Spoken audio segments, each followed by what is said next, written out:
বড় শয়তানটা।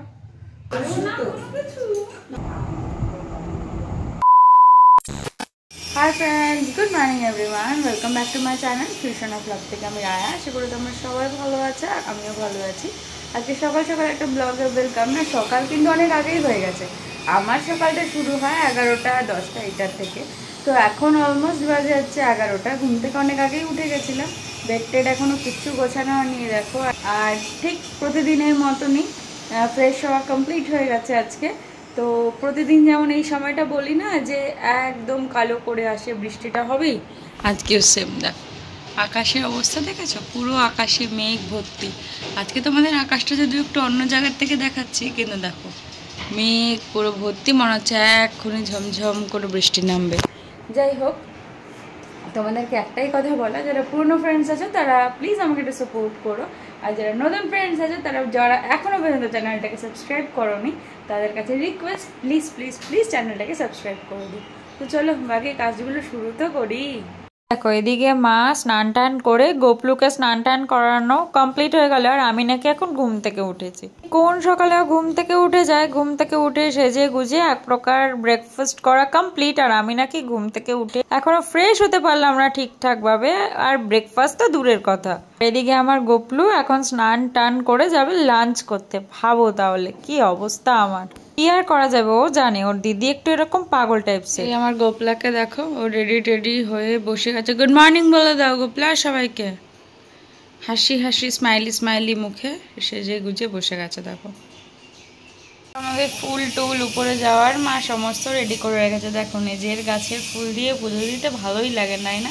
কিন্তু বাজারে কত দামি দামি ফুল পাওয়া যায়, রুডিরা কত দাম দিয়ে ফুল কিনে এনে তারপরে পুজো করার। আমাদের এখানে দেখো ফুলের এমনি বন্যা বয়ে যায়, কত ফুল দিয়ে পুজো দেওয়ার। মা প্রত্যেক দিন এই গীতাতে আর বজরংবলীকে ফুল নিজে হাতে দিয়ে যায় এখান থেকে। তারপর আমি যখন পুজো করি, এই যে আমার মহারাজদের, তারপর আমি ফুল দিই।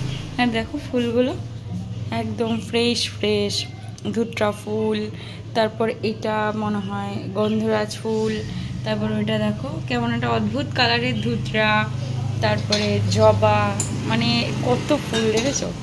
দেখো আকাশের আবার অবস্থা পুরো খারাপ, পুরো চারিদিকে ঘন মেঘ, কালো হয়ে এসেছে। কি যে অবস্থা হয়, একদম একটু পরেই রোদ একটু পরেই বৃষ্টি, কোনো জামা কাপড় ঠিকঠাক শোকাচ্ছে না, কিছু হচ্ছে না, গন্ধ হয়ে যাচ্ছে। কি বাজে সিচুয়েশন বলো তো। অতিরিক্ত গরম থেকে বাঁচতে একটু বৃষ্টিটার দরকার ছিল, কিন্তু এই বৃষ্টিটা একটু বড়ই অতিষ্ঠ করে তুলছে সবাইকে যেন। আর আমাদের যে এই মন্দিরে মা এসেছে পুজো দিতে। প্রত্যেক দিন এখানে ঠাম্মা দাদুর একটা ছবি দেওয়া থাকে, এখানে প্রত্যেক দিন খাবার দিয়ে মা এখানে পুজো দেন প্রত্যেক দিন। যে এই ঠাকুরের আমরা দীক্ষিত, যার এত বড় অনুষ্ঠান হয় তোমরা দেখেছো। আর এই যে মা এখানে পুজো দিতে বসেছে। থেকে ইন্টারেস্টিং জিনিস জানো তো, আমরা প্রত্যেক দিন মিষ্টি না হলে কোনোদিনও বিস্কিট এরকমই এই দাদুর ঘরে খেতে দেওয়া হয়। আগে দাদুকে আলাদাভাবেই খেতে দেওয়া হতো একজনকে, তারপর যখন ঠাম্মা মারা গেল, মানে মাম্মা মারা গেল, তখন মাম্মা দাদুকে একই বাটিতে খেতে দেওয়া হয়। ওদের তো খুব মিলমিশ ছিল, তো একই বাটিতে একই গ্লাসেই খেতে দেওয়া হয়। আর সত্যি বলতে একটা বিড়াল আছে, বিড়ালটার পক্ষে ওঠাটা সত্যি ডিফিকাল্ট, কিন্তু আধা মানে নেট করা যেন বিড়াল ঢুকতে না পারে, কিন্তু সে অত টপকে উঠে বিড়ালটা ওই মিষ্টি বলো ওই যা বলো খাওয়ার বলো সব খেয়ে নেবে, আর শুধু গ্লাসে জলটা পড়ে থাকবে। মানে কোইন্সিডেন্টলি প্রত্যেক দিন এই কাজটা হয়ই আমাদের সাথে, আর আমরা প্রত্যেক দিন খেতে দিই। আর এখন আবার দুটো শালিক পাখির আনাগোনা হয়েছে, ঠিক যখন আমরা খেতে বসবো তখন আসবে, মানে এইরকম ব্যাপার আর কি। তো চলো এখন এই গল্পই করলাম। এখনও যেহেতু গোপলুকে স্নান করাচ্ছিল, সেটা আমি এখনও বেড টেড কিচ্ছু তুলিনি, তো এখন সেগুলো করি, মানে মার কাছে প্যাদানি খেতে হবে। রান্নাঘরে দেখেই বুঝতে পারছো। আর আমাকে দেখো কি অবস্থা, পেঁয়াজ কাটতে গিয়ে আমার হালাত পুরো খারাপ, একদম কেঁদে নে নখের জল চোখের জলে এক হয়ে গেল।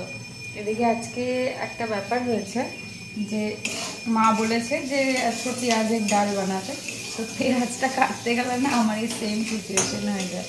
তো এই মোটামুটি পেঁয়াজ ভাজা হয়ে গেছে, মা ডালটা সিদ্ধ করেই রেখে গেছিলো, তো ওটাকে শুধু এখন দিয়ে দিলেই হয়ে যাবে।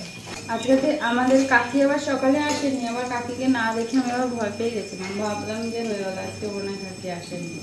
যাই হোক, ওই যে মা ডাল সিদ্ধ করে রেখে গেছিলো, আমার ফোড়ন দেওয়া হয়ে গেছে, জাস্ট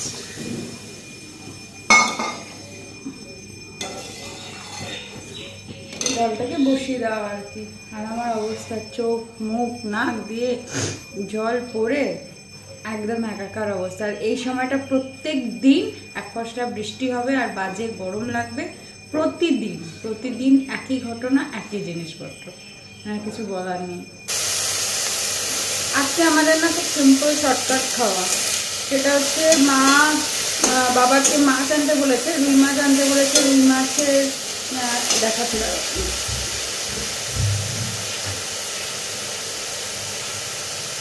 ডাল তো হয়ে গেছে, সেটা তোমরা দেখেই নিয়েছো। আর এই যে রুই মাছ নিয়ে এসছে, রুই মাছের পেটি গাদা মিলিয়ে, এই রুই মাছের পেটি গাদা সব মিলিয়ে আজকে ভাজা হবে।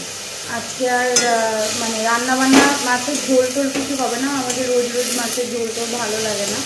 আর এদিকে ডাল তো হয়ে গেছে, আর এদিকে ভাড়ালি বসিয়ে দিয়েছি, সেটা হবে মানে এটা থোড় বলে, সেটা ভাজা হবে ব্যাস।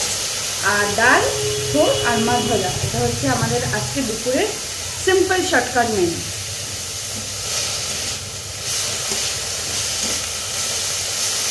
যেদিন রান্নাতে লেথার্জি লাগবে সেদিন এসব মনে হবে যে মাছের ঝোল করতে ভালো লাগবে না, এই খেতে ভালো লাগবে না, এই খেতে ভালো লাগবে না। আরতেও সেটা নয় না, সত্যি সত্যি সেটা, একটু মজা করছিলাম। রোজ রোজ মাছের ঝোল খেতে মা বলছে না, আমরা আজকে ডাল দিয়ে মাছের ঝোল, মাছ ভাজা দিয়ে খাবো। আর পেঁয়াজের ডাল দিয়ে মাছ ভাজা খেতে ভালো লাগে। পেঁয়াজের ডাল তো আমার খুব বেশি ফেভারিট, মুসুরির ডালটাকে পেঁয়াজ দিয়ে ভেজে খাওয়া, তার সাথে একটু আলু সিদ্ধ মাখা হবে, এইটা তো আমার একদম জব্ব ফেভারিট খাওয়া। কিন্তু যাই হোক, মাছ ভাজা দিয়েও ভালোই লাগে। আর আমি তো একটু পেটির মাছ খেতে ভালোবাসি রুটির মতন, তো পেটির মাছ ভাজা হয়েছে। আর এই সময়টা রোজ রোজ বৃষ্টি হবে, দেখো আবার আকাশটা গরম করে রেখেছে, আর কি গরম করেও দেবো। আর তোমার কথা শুনবো, সে পু বাজানোর সময় করি আর যখনই করি করি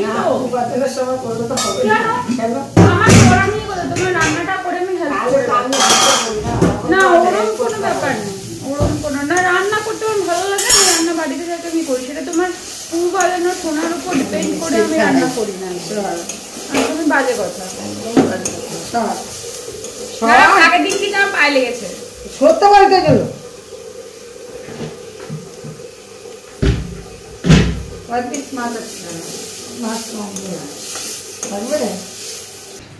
দেখো জায়গাটা দেখে মনে হচ্ছে না কত মেসি হয়ে আছে। হ্যাঁ, সেটা করার নিয়ে একটু পরেই পরিষ্কার হয়ে যাবে। আমি এখন খাওয়া দাওয়া করবো।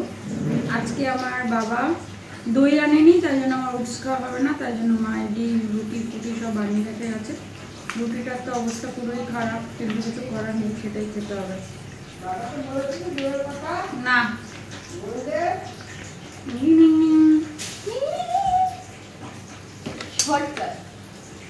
আজকে সবাই এখানে স্নান করার জন্য পাগল কেন? কোন কাকি?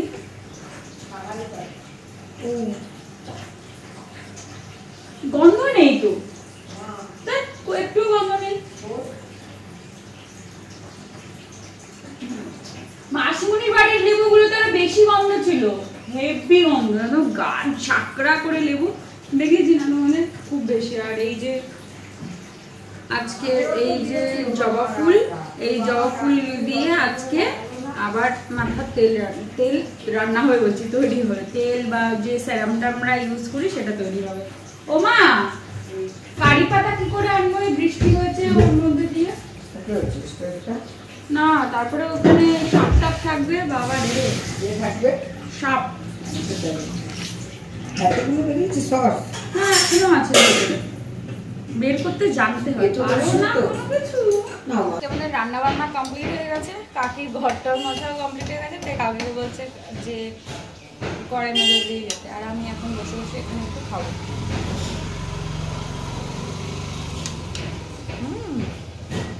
আমার সব এতক্ষণ আরো বানানো সব টুটিটা বলি আমার মা খাটটা মুখে কাছে তুলে দেয়, জলটা মুখের কাছে তুলে দেয়। মাটা না থাকলে আমার কি হতো, সেই আমার খুব চিন্তার বিষয়। আজকে আবার আমি মার ফেস প্যাক অ্যাপ্লাই করেছিলাম, করে বসে রয়েছিলাম কিছুক্ষণ, পুরো ড্রাই হয়ে গেছে, কথা বলতে পারছে না কারণ টান লাগছে। টান লাগাটা ঠিক নয়।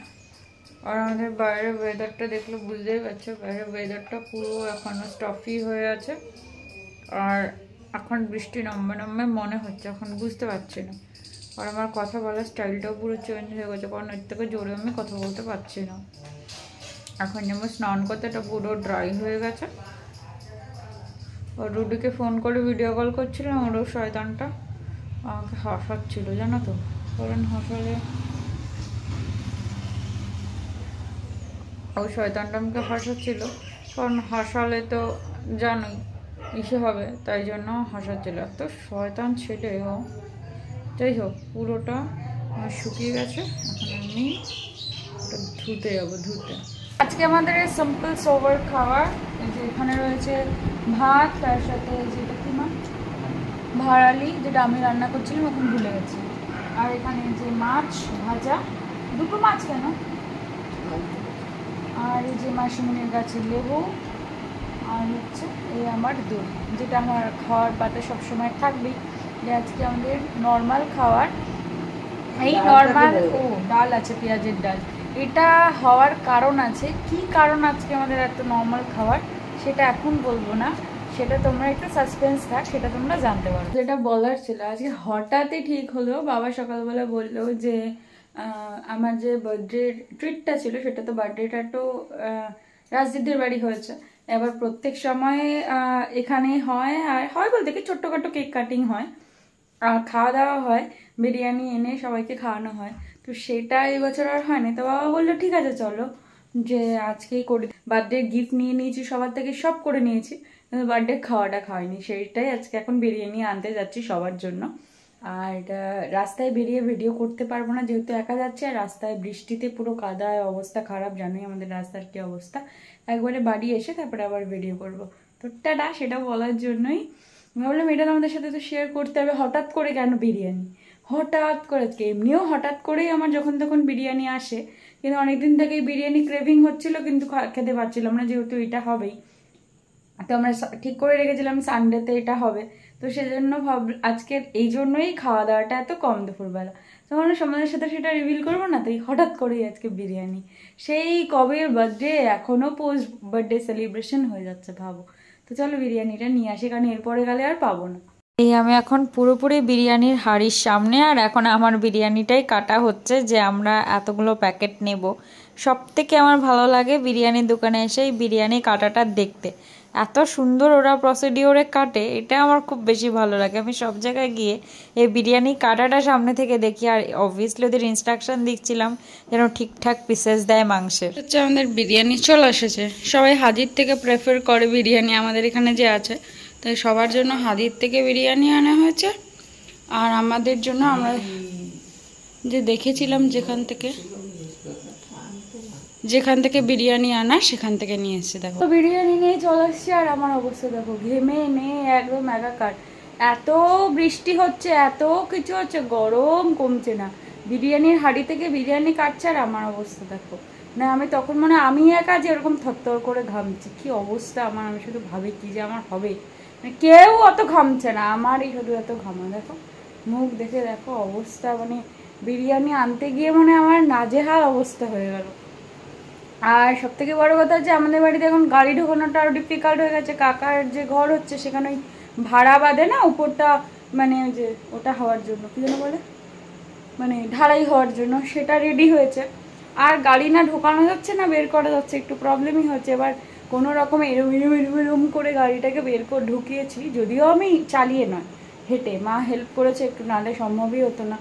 তো সেই করে আরও বেশি গরম লেগে গেছে। এখন একটুখানি রেস্ট না নিলে হবে না, রাখতে অবস্থা। আর মা যাচ্ছে সব ভাই বোন কাকা কাকিমা সবার ঘরে বিরিয়ানি দিতে, এবং তুমি যাও মা, আমি একটু রেস্ট নিই, আমি আর পারছি না, এত গরমে আমার পক্ষে আর পসিবল নেই, একটু রেস্ট নিই। আজকে তো আমাকে একেবারে ডাইনিং টেবিলেই দেখবে, এটাই নর্মাল, কারণ যেহেতু বিরিয়ানি হয়েছে। কারণ বিরিয়ানি দেখলে আমার লোভ সামলানোটা কতটা ডিফিকাল্ট, সেটা তো তোমরা হয়তো সবাই জানো। আমার মতো তোমরা কারা এরকম বিরিয়ানি পাগল আছো আমাকে একটু জানিও তো। যদি পুরো বিরিয়ানিটাতে আমি পুরোটা কোনোদিনই খেয়ে উঠতে পারি না, হাফই খাই, কিন্তু তাও যেন বিরিয়ানি দেখলে লোভ সামলানোটা একটু কষ্টকরই হয়ে ওঠে। আর আজকের বিরিয়ানিটা এত সুন্দর টেস্ট হয়েছে, আর মাংসটাও কত বড় দিয়েছে দেখো, মানে দেখেই ভালো লাগছে, মনটা ভরে গেল পুরো। চলো খাওয়া দাওয়া কমপ্লিট করি, কারণ না হলে বিষম লেগে যাবে। আজকের মতন ভিডিওটা এখানেই শেষ করছি। পুরো ভিডিওটা ভালো লাগলে একটা লাইক করে দিও, কমেন্ট করে জানিও কেমন লাগলো, আর সাবস্ক্রাইব করে কিন্তু পাশে থেকো। সাবস্ক্রাইব করতে কিন্তু কেউ ভুলো না। টাটা।